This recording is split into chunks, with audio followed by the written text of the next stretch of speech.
ఈరోజు నువ్వు అనాథవి, కానీ అనేకులకు నువ్వే ఆదరణ అయ్యేటట్టు నా దేవుడు చేస్తాడు. ఈరోజు నువ్వు అన్యాయం అయిపోయాను అన్న ఫీలింగ్ లో ఉన్నావు, కానీ అనేక మందికి న్యాయము తీర్చున్నట్లు దేవుడు నిన్ను నిలబెడతాడు.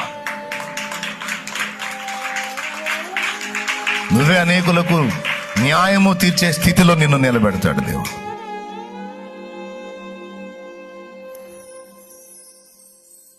ఎన్నిక లేని వాడిని ఎన్నిక లేని దాన్ని నువ్వు అనుకుంటున్నావు. వాస్తవం అది అధీన మనసు నీకు ఉండాల్సిందే.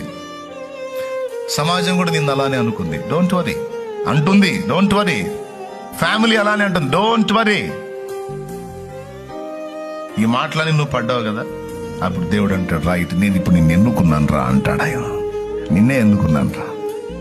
ఊరుగా ఇంట్లో జల్లలేదు, నేను వీధిలో జల్లలేదు, నాకు నేనే జల్లలేదు, నువ్వు రా అంటావే. చల్లలేదనేది నీకు అర్థమైందిగా? అర్థమైంది. ఎప్పుడు అర్థమైంది? ఇప్పుడు రా.